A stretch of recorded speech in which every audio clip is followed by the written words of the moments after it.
Hi everyone, good evening. ఈ వీక్కి సంబంధించి నిఫ్టీ అనాలిసిస్ ఎలా ఉంటుంది, మార్కెట్ పడుతుందా అని చెప్పేసి అనుకున్నాం. లెట్స్ సీ అసలు పడుతుందా లేస్తుందా, ఎందుకు పడాలా, ఒకవేళ రైజ్ అయితే కనుక ఎక్కడ వరకు వెళ్తుంది. అలాగే ట్రంప్కి సంబంధించి ఏదైతే మనకు ఈ రూమర్స్ వస్తున్నాయి అంటే ఐటీ షేర్స్కి, ఐటీ కంపెనీల మీద టారిఫ్ వేస్తాడు అని.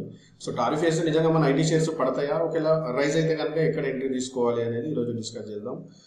బిఫోర్ స్టార్ట్ దట్ ఒక విషయం ఏంటి అని అంటే, ఎవరైనా సరే మార్కెట్ని అంటే వేరియస్ సెక్టర్ ఏమంటారు టెక్నికల్గా కానీ, లేదంటే ఫండమెంటల్గా కానీ, లేదంటే న్యూస్ బేస్డ్గా కానీ, కొంతమంది ఇండికేటర్ చూసి కానీ, నేనైతే ఇంకో విధంగా టర్నింగ్ పాయింట్ అని చెప్పేసి అనలైజ్ చేస్తూ ఉంటాం. అంటే అనలైజ్ చేయడం అనే దాంట్లో వేరియస్ మెథడ్స్ ఉంటాయి. అందులో నాకేమనిపించింది అంటే ఒక రీటైలర్ ట్రేడర్, ఎందుకంటే మనం మార్కెట్ మూవర్స్ కాదు, మార్కెట్ ఎటు వెళ్తే అంటే ఫాలో అయ్యే మార్కెట్ ఫాలోవర్స్ మనం. సో అక్కడ రిటైలర్కి ప్రొటెక్షన్ అనేది ఉండాలా. ఒక షేర్ విపరీతంగా పడిపోతున్నా కూడా వాళ్ళు ఎక్కడ ఎగ్జిట్ అవ్వాలి, నెక్స్ట్ టైం అది మళ్ళీ రైజ్ అవుతున్నప్పుడు అక్యురేట్గా మనకు రిటర్న్స్ ఇచ్చేటట్టు ఉండాలన్నట్టు. సో అట్లా నేను సర్చ్ చేసిన దాంట్లో ఏంటి అని అంటే, నాకు అనిపించింది లాంగ్ టర్మ్ ఇన్వెస్ట్మెంట్ అయినా, షార్ట్ టర్మ్ ఇన్వెస్ట్మెంట్ అయినా, నిఫ్టీ ట్రేడింగ్ అయినా, ఏదైనా సరే అక్కడ ఏంటి అని అంటే మనకు ఇన్వెస్ట్మెంట్ అనుకుంటే సపోజ్ ఒక ఈక్విటీలో పెట్టాలనుకుంటాం, ఒక ఇన్ఫోసిస్, ఒక టీసీఎస్, ఒక రిలయన్స్, అక్కడ ఏంటంటే 3 to 4% మాత్రమే రిస్క్ తీసుకొని మనకు 4 to 8%, 10% అట్లా ప్రైస్ని మనము రైడింగ్ చేసేటట్టు మనకు లెవెల్స్ అనేవి ఉంటే కంఫర్ట్ అనిపిస్తుంది అన్నట్టు. ఇప్పుడు ఒక షేర్ 100 నుండి 1000కి వెళ్తుందా లేదా అనే విషయం నిజంగా చెప్తున్నాను, రిటైలర్స్కి తెలియదు. వెళ్ళిన తర్వాత చెప్తున్నాం మనం, వెళ్ళిన తర్వాత ఇది వెళ్ళింది కాబట్టి ఇంకోటి వెళ్తుంది అని. ఇప్పుడు మారుతి ఉంది, ఎక్కడో 1000 దగ్గర ఉండే, ఈరోజు 15,000కి వచ్చింది. సో మనం ఏమనుకుంటున్నాము అంటే ఇంకో షేర్ కూడా అట్లాగే వెళ్తుంది అని అనుకుంటున్నాం, బట్ కరెంట్ ఏది వెళ్తుంది అనేది ఎవరికి తెలియదు. సో అది ఫండమెంటల్గా ఎంత స్ట్రాంగ్ ఉన్నా కొన్నిసార్లు రైజ్ అనేది రాకపోయి ఉండొచ్చు. ఏదైనా సరే ఒకవేళ నిజంగా రైజ్ వస్తే కనుక రీటైలర్స్కి లెవెల్స్ మ్యాచ్ అయ్యి అందులో ఎంతో కొంత మనీ తీసుకున్నాం అన్నది ఇంపార్టెంట్. నేను అబ్జర్వ్ చేసిన దాంట్లో కొంతమంది అకౌంట్స్ ఏంటి అని అంటే, రాకేష్ జున్జున్వాలా లాగా, లేదంటే దమానీ లాగా ఈక్విటీలో పెట్టేసి ఒక 10-15 years తర్వాత మేము కూడా అంతే అవుతాము అని అనుకుంటారు. కానీ నేను కొన్ని క్రాస్ చెక్ చేస్తే ఏమనిపించిందంటే అది అంత ఈజీగా కాదు. కొంచెం షార్ట్ టర్మ్ ఇన్వెస్ట్మెంట్లో ర్యాలీ వచ్చినప్పుడు పట్టుకున్న దాంట్లో మనకి ఇన్కమ్ జనరేట్ చేసుకుంటేనే సమ్వేర్ మనం అనుకున్న ఫైనాన్షియల్ గోల్స్ అనేవి రీచ్ అయ్యే ఛాన్స్ ఉంటుంది మార్కెట్లో. సో నిజంగానే ఒక షేర్ రియల్లీ 1000 నుండి 100 నుండి 1000కి వెళ్తుంది అని అంటే మనకు మల్టిపుల్ టైమ్స్ ఎంట్రీ పాయింట్స్ వస్తాయి. వెళ్ళకపోతే కనుక మనం రిస్క్ తక్కువ తీసుకొని దాని నుండి బయటకు వచ్చేస్తాం ఒకవేళ షేర్ నిజంగానే పడిపోతుంది అంటే. ఎందుకంటే స్టాక్ మార్కెట్లో ఏ షేర్ కూడా గ్యారంటీ ఉండదు, బళ్ళు ఓడలు అవుతాయి, ఓడలు బళ్ళు అవుతాయి, అదైతే కన్ఫర్మ్. సో మనకు ఎంట్రీ పాయింట్ ఎంత ఇంపార్టెంటో ఎగ్జిట్ పాయింట్ కూడా అంతే ఇంపార్టెంట్. ఇప్పుడు అదానీ ఉంది, 3 years అవుతుంది, ఎక్కడో 4000 దగ్గర ఉండే, ఇప్పుడు 2500 దగ్గరనే ఉంది. నేను అదానీ మీద పెట్టుకొని కూర్చుంటా, నాకు వస్తుంది అనుకుంటే ఏమైంది, 3 years నుండి నువ్వు లాస్ అయినట్టే, అంటే పెట్టిన మనీ కూడా రావట్లేదు. సో అక్కడ నుండి అది షేర్ అనేది రైజ్ అవుతలేదు, అంటే మనం వెనకబడ్డట్టే కదా. అట్లా కాకుండా ఏంటంటే అది రైజ్ అయినా డౌన్ అయినా రీటైలర్ ట్రేడర్ దాంతో పర్ఫెక్ట్గా జర్నీ చేసేటట్టు ఉంటేనే మనకు ఇన్కమ్ గ్రోత్ అనేది ఉంటుంది. ఈవెన్ మనం అనుకున్న సిఏజిఆర్ ఏదైతే ఉందో పరాణం 15 to 18% అట్లా బీట్ చేసి అట్లీస్ట్ ఆ ఛాన్స్ అన్న ఉంటుంది అన్నట్టు అట్లా. సో మనం అనుకునే లెవెల్స్ ఏంటి అంటే మనం దాంతో కంఫర్టబుల్గా ఉన్నాం, ఫ్లెక్సిబుల్గా ఉన్నాం కాబట్టి అవే ఫాలో అవుతున్నాం. సో ఈరోజు మెయిన్ టాపిక్ వచ్చేసి ఏంటి అంటే నిఫ్టీ గురించి. నిఫ్టీ 200-300 పాయింట్స్ పడుతుందా లేదా అన్నది ఇంపార్టెంట్ ఈరోజు ఈ వీక్లో. సో అది చూద్దాం ఎలా అవుతుంది అనేది. ఫస్ట్ థింగ్ ఏంటి అని అంటే మనకు importance of June 21st as per Indian mythology. Indian mythology ప్రకారం June 21st ఎందుకు చాలా ఇంపార్టెంట్ అని అనుకుంటే కనుక గూగుల్లో చూస్తే, the start of Dakshinayana, the period when the sun begins in the southward journey, symbolizing the commencement of improving yogic knowledge by lord Shiva and Adi Guru to mankind. So ఇక్కడ ఏంటి అని అంటే సూర్యుడు దక్షిణయానం నుండి ప్రయాణం అనేది మొదలవుతుంది. అంటే ఇక్కడ నుండి ఒక ట్రెండ్ అనేది చేంజ్ అవుతూ ఉంటుంది. లైక్ ఇప్పుడు మనకు జూన్ వచ్చింది అని అంటే నాట్లేయడం కానీ, లేదంటే వర్షాలు పడడం కానీ, లేదంటే ఎండిపోయిన చెట్లకు కూడా మొలకలు రావడం కానీ, ఇట్లా మనం అంతా గ్రీనరీ అనేది చూస్తూ ఉంటాం. అంటే ఒక డిఫరెంట్ చేంజ్ అనేది వస్తూ ఉంటుంది. సో దాని ఇంపాక్ట్ మార్కెట్ మీద ఉంటుందా అంటే ఎస్, అక్యురేట్గా ఉంటుందని చెప్పగలుగుతాను నేను. అది ఎట్లా అనేది చూద్దాం. So remember the June 21st date. Okay, so ఇక్కడ ఏమైందంటే నిఫ్టీ లెట్స్ సీ ఇక్కడ మార్కెట్ ఎందుకు రైజ్ అవ్వట్లేదు అని అంటే సర్టెన్ కొన్ని రైట్.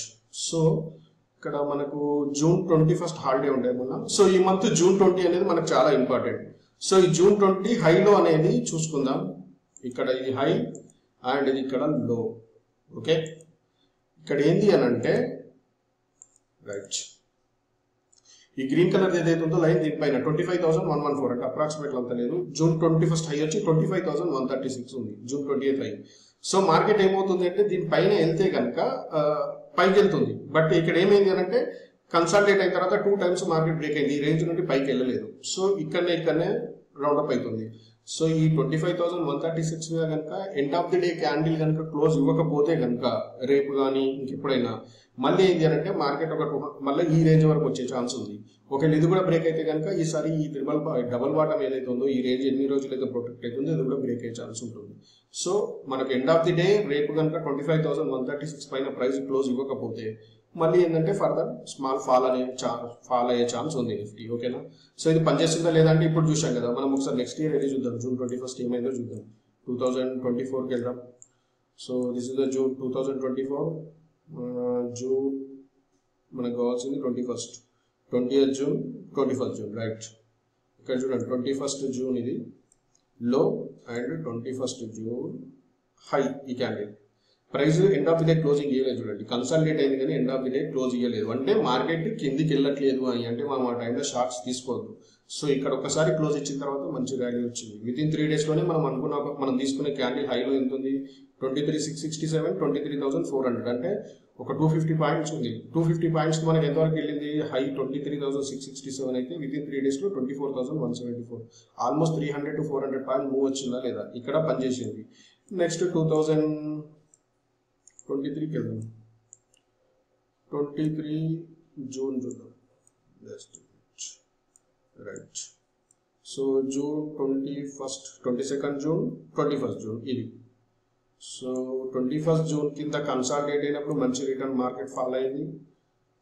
రైట్. మళ్ళీ ఇక్కడ ట్రైలింగ్ స్టాప్ లాస్ హిట్ అయిన తర్వాత ఒకసారి క్లోజింగ్ అయిన తర్వాత వితిన్ మనకు 3-4 days లోనే చూసారుగా ఎంత ఇది హై ఎంత ఉంది. 21st June హై వచ్చేసి 18,875. ఎక్కడ వరకు వెళ్ళింది? 4 days లో 18,855, 19,400. ఆల్మోస్ట్ 600 పాయింట్స్ రైజ్ అనేది వచ్చింది. పనిచేసిందా లేదా? ఇంకొక ఇయర్ చూద్దాం. 2022లోకి వెళ్దాం. 2022 ఇది. ఇక్కడ మనకు June 23rd, 21st year. So ఇది ఇక్కడ మార్కెట్ చూసుకుంటే ఇంకా ఆల్మోస్ట్ ఆల్రెడీ బాటమ్ అయింది. ప్రైస్ బాటమ్ అయింది, దీని కింద క్లోజ్ ఇవ్వలేదు. ఒకసారి ఇక్కడ కన్సల్టేట్ అయిన తర్వాత మనకు మంచి ర్యాలీ అనేది వచ్చింది. రైట్. పనిచేసిందా లేదా? సో ఇక్కడ మార్కెట్ అనేది ఏమవుతుందంటే మనకు మల్టిపుల్ టైమ్స్ ఇక్కడ రిజెక్ట్ అయింది ప్రైస్. సో ఇక్కడ కనుక రేపు క్లోజ్ ఇవ్వలేకపోతే కనుక అంటే బి హౌసెస్ ఏదైతే దానిపైన క్లోజ్ ఇవ్వకపోతే కనుక మార్కెట్ మనకు పడే ఛాన్స్ ఉంది. సో అక్కడ మనం ఏంటి అంటే తక్కువ రిస్క్ తోటి అంటే లైక్ ఒక 30-40 పాయింట్స్ రిస్క్ తోటి ఒక 200 to 300 పాయింట్స్ టార్గెట్ పెట్టుకోవచ్చు నిఫ్టీగా. సో లెట్స్ ఇది 25,000 మనకు 136 పైన క్లోజ్ ఇస్తుందా? క్లోజ్ ఇవ్వాలి. End of the day closing అనేది చాలా ఇంపార్టెంట్ అండి. 15 నిమిషాలు హాఫ్ అన్ అవర్ కన్సల్టేట్ అయింది వేరే ఉంటుంది. End of the day closing చాలా పవర్ఫుల్ ఉంటుంది. ఏ షేర్ అయినా ఏ ప్రైస్ అయినా. సో చూద్దాం రేపు ఏమవుతుంది అనేది. Coming to IT shares. నేను ఒకటి చెప్తా ఏంటి అనంటే మనకు టారిఫ్ అనేది ఈ వర్డ్ ఎప్పుడు వినిపించింది అనంటే ఏప్రిల్లో వినిపించిన తర్వాత ఏమైందంటే మన మార్కెట్లో నిఫ్టీ ఆ రోజు 1400 పాయింట్స్ గ్యాప్ డౌన్ అయింది. రైట్. గ్యాప్ డౌన్ అయిన తర్వాత ట్రంప్ టారిఫ్ తో భయపడ్డాయి కాబట్టి మార్కెట్లో పడ్డాయి అనుకుందాం. సపోజ్ నేనైతే న్యూస్ నమ్మా, ఎందుకంటే న్యూస్ ఎప్పుడు ఇంపాక్ట్ చేయదు మార్కెట్ లెవెల్స్ మాత్రమే ఇంపాక్ట్ చేస్తుంది. అంటే ట్రెండ్ అనేది డౌన్ సైడ్ ఉన్నప్పుడు మేజర్ డౌన్ ఫాల్ అయ్యే ఛాన్స్ ఉంటుంది. అప్ ట్రెండ్ ఉన్నప్పుడు మార్కెట్ అప్ సైడ్ ఎక్కువ ప్రొటెక్ట్ అయ్యి వెళ్తూ ఉంటుంది ఏ షేర్ ప్రైస్ అయినా. సో మనకు ట్రంప్ ఏప్రిల్లో టారిఫ్ అనే వర్డ్ అంటే వేయలేదు. టారిఫ్ అనే వర్డ్ అనేసరికి నిఫ్టీ ఆ రోజు మనం 1300 పాయింట్స్ గ్యాప్ డౌన్ చూసినాం. కానీ ఇక్కడ ఆ రోజు 1400 పాయింట్ గ్యాప్ డౌన్ అయింది April 7th రోజు, నాకు ఇంకా గుర్తుంది. బట్ ఇక్కడ ఏంటంటే నేనేమంటున్నా అంటే టారిఫ్ కాదు, అక్కడ కొన్ని లెవెల్స్ మ్యాచ్ అయినాయి కాబట్టి మార్కెట్ పడింది. నిజంగా నెగిటివ్ న్యూస్ మార్కెట్ పడ్డాయి అంటే మనకి ఇండియా పాకిస్తాన్ వార్ వచ్చింది. ఏదైతే సీజ్ ఫైర్ వెళ్ళక ముందు అంటే ఒక భయానక యుద్ధ వాతావరణం మొత్తం వచ్చి యుద్ధం జరిగింది ఆల్మోస్ట్. రైట్. ఆ టైంలో మార్కెట్లు పడాలా, కానీ పడ్డాయా అంటే ఎక్కువ రోజు కూడా వాళ్ళే పడతాయా అని చూసారు అందరూ. పడలేవు. మరి న్యూస్ ఇంపాక్ట్ ఉందా? లేదు. మార్కెట్ స్టిల్ పైననే ఉన్నాయి. ఎందుకు అని అంటే సమ్వేర్ బుల్లిష్ ట్రెండ్ లో రన్ అవుతుంది కాబట్టి. అదంతా పక్కన పెడితే ఇప్పుడైతే డైరెక్ట్ ట్రంప్ మన మార్కెట్ల మీద ఇండియన్ మార్కెట్స్ మీద ఏదైతే ఉందో కొన్ని బిజినెస్లలో కొన్ని సెక్టార్స్ మీద 50% టారిఫ్ అన్నాడు. 25 అన్నాడు, తర్వాత 50% టారిఫ్. మరి మార్కెట్లో పడ్డాయా? పడలేదు. నెగిటివ్ న్యూస్ కి పడాలి కదా. సో మార్కెట్లో ఒక రూల్ ఏంటి అంటే పాజిటివ్ న్యూస్ వచ్చినప్పుడు మనం ఏంటి అంటే మన లెవెల్స్ కి మ్యాచ్ అవుతున్నాయా, నెగిటివ్ న్యూస్ వచ్చినప్పుడు మన లెవెల్స్ కి మ్యాచ్ అవుతున్నాయా. సో నెగిటివ్ న్యూస్ ఉన్నంత మాత్రాన షేర్ పడుతుందని కాదు, పాజిటివ్ న్యూస్ ఉన్నంత మాత్రాన షేర్ రైజ్ అవుతుందని కాదు. అది ఏదైనా ఎటువంటి న్యూస్ అయినా మనకంటూ ఒక పర్టికులర్ లెవెల్ ఉండాలి. అంటే ఎంట్రీ పాయింట్ ఎక్కడ ఉంది, ఎగ్జిట్ ఎక్కడ ఉంది, స్టాప్ లాస్ ఎక్కడ ఉంది, టార్గెట్ ఎక్కడ ఉంది, ఇవి మనం ఒకటి బ్లైండ్ గా బ్రెయిన్ లో పెట్టుకోవాలి. అంతే. అది మనకి మ్యాచ్ అయితే తీసుకుంటాం, లేకుంటే తీసుకోం. సో ఇప్పుడు టారిఫ్ విధించిన మాత్రాన షేర్లు పడతాయా అంటే చెప్పలేము. పడితే కనుక మన లెవెల్స్ ఏదో మ్యాచ్ అవుతున్నాయి అన్నది ఇంపార్టెంట్. లేదు రైజ్ అయితే అనుకుంటే మనకి ఎక్కడ ఎంట్రీ ఎక్కడ ఉంది, రిస్క్ మనకు రిటైలర్ ప్రొటెక్షన్ ఎక్కడ ఉంది అన్నది ఇంపార్టెంట్. క్లియర్? సో ఇప్పుడు మనం టెక్ మహీంద్రా చూద్దాం.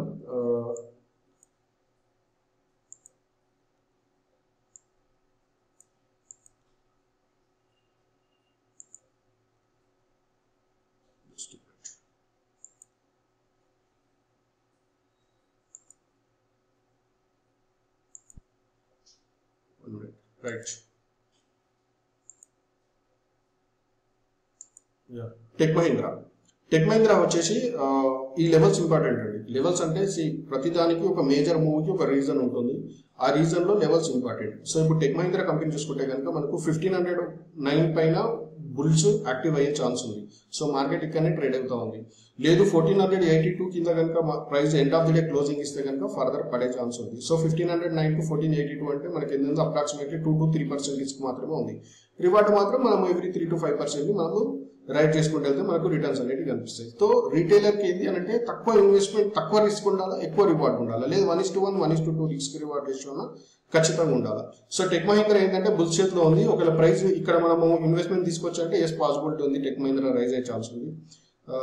ఫర్దర్ ఒకవేళ 1482 కనుక బ్రేక్ అయితే కనుక మార్కెట్ కింద క్లోజ్ ఇస్తే కనుక మళ్ళీ మోర్ ఫాల్ ఛాన్స్ ఉంది అన్నట్టు. ఒకవేళ మీరు ఫ్యూచర్ ట్రేడర్స్ అయితే షార్ట్స్ అనేది ఇనిషియేట్ చేయొచ్చు. లేదు ఓన్లీ చిన్న షార్ట్ టర్మ్ ఇన్వెస్ట్మెంట్ లో క్యాపిటల్ అనుకుంటే కనుక better to go only long only. Right? And కోఫర్స్ కి సంబంధించి వచ్చేసి మనకు 1771 అండ్ 1725 ఇక్కడ కూడా చూడండి 1725 to 17 అంటే జస్ట్ 3 to 4% రిస్క్. సో ఇది ఎండ్ ఆఫ్ ది డే మనకి క్లోజ్ ఇవ్వలేదు చూడండి, లైన్ పైన ఎక్కడ క్లోజ్ ఇస్తలేదు. So end of the day ఎక్కడ ఏదైనా క్యాండిల్ కనుక క్లోజ్ ఇస్తే వీ కెన్ ఇనిషియేట్ లాంగ్స్. లేదు దీని కింద మళ్ళీ ఎప్పుడైనా క్లోజ్ ఇస్తే కనుక ఫర్దర్ కోఫర్స్ పడిపోయే ఛాన్స్ ఉంది. సో ఇప్పుడు టారిఫ్ అనేది మనకు ఇంపాక్ట్ ఉంటుందా ఉండదా మనకు తెలియదు. అది ఏ విధంగా మార్కెట్ ఎట్లా రియాక్ట్ అవుతుంది, ప్రైస్ యాక్షన్ ఎట్లా రియాక్ట్ అవుతుంది అని మనకు తెలియదు. బట్ మనకనే కొన్ని ఇంపార్టెంట్ లెవెల్స్ ఉండాలి. సో దీని కింద కనుక బ్రేక్ అయితే కనుక మార్కెట్ ఫర్దర్ కోఫర్స్ కంపెనీ కూడా పడే ఛాన్స్ ఉంది. అండ్ టీసీఎస్ కూడా చాలా రోజుల నుండి కన్సల్టేట్ అవుతుంది. టీసీఎస్ లో కూడా 3153 అండ్ 3081 3081 కింద కనుక క్లోజ్ ఇస్తే పైడే ఛాన్స్ ఉంది. 3158 ఇక్కడ మార్కెట్ ఎగ్జాక్ట్లీ ఇక్కడ మనకు టాప్ లెవెల్లోనే కన్సల్టేట్ అవుతుంది. సో దీనిపైన కనుక మనకు బ్రేక్అవుట్ ఇచ్చి end of the day closing ఇస్తే కనుక మనము లాంగ్స్ అనేది ఇనిషియేట్ చేయొచ్చు. మన స్టాప్ లాస్ ఎక్కడ ఉంటుంది, 3081 దగ్గర ఉంటుంది. లేదు ఫ్యూచర్లో షార్ట్ చేసినాం 3081 లో అనుకుంటే స్టాప్ లాస్ ఎక్కడ ఉంటుంది, 3153. అంటే ఎంత ఉంది ప్రైస్ స్టాక్ వాల్యూ ప్రకారం చూసుకుంటే నాట్ మోర్ దెన్ 2% రిస్క్. అట్లా తక్కువ రిస్క్ ఉండాలి, ఎక్కువ రివార్డ్ ఉండాలి. కమింగ్ టు ఇన్ఫోసిస్ అయితే ఇప్పటికీ బేర్ చేతిలోనే ఉంది. ప్రైస్ 1608 పైన వెళ్తేనే బుల్స్ యాక్టివ్ అవుతారు. 1571 కింద ఉన్నన్ని రోజులు ప్రైస్ పడుతూనే ఉంటుంది ఇన్ఫోసిస్. ఓకే, అంటే నేను అనుకునే దాన్ని బట్టి ఇది ఎప్పటివరకు వ్యాలిడ్ అని అంటే టారిఫ్ విధించకపోయి ఎప్పటివరకు వ్యాలిడ్ అంటే ఆల్మోస్ట్ 5 to 6 months వరకు వ్యాలిడ్ ఉంటుంది. ఆ 5 to 6 months మీరు అట్లా 2 months అట్లా హోల్డ్ చేస్తే మీకు రిజల్ట్ ఆటోమేటిక్ కనిపిస్తుంది. ఎందుకంటే ప్రైస్ ఎవరైనా సరే రైట్ సైడ్ ఇదంతా లెఫ్ట్ చార్ట్ ఎవరైనా ఎక్స్ప్లెయిన్ చేస్తారు. రైట్ సైడ్ ఏంటి అంటే గట్స్, నాలెడ్జ్, ఎక్స్పీరియన్స్ కి సంబంధించిన విషయం స్టాక్ మార్కెట్ అనేది. అది ఏ షేర్ ఉన్నా సరే. సో ఇక్కడ బ్రేక్ ఇచ్చిన తర్వాత రేపు ఎంత దూరం వెళ్తుందో అనేది మనం రైట్ చేసి దాన్ని హోల్డ్ చేసే కెపాసిటీ ఉంటేనే సక్సెస్ అవుతాం. మంచి రైడ్ మిస్ అయిపోయినాం అనుకోండి, అది మన ఎక్స్పీరియన్స్, అంటే మనకు ఆ కెపాసిటీ లేనట్టు.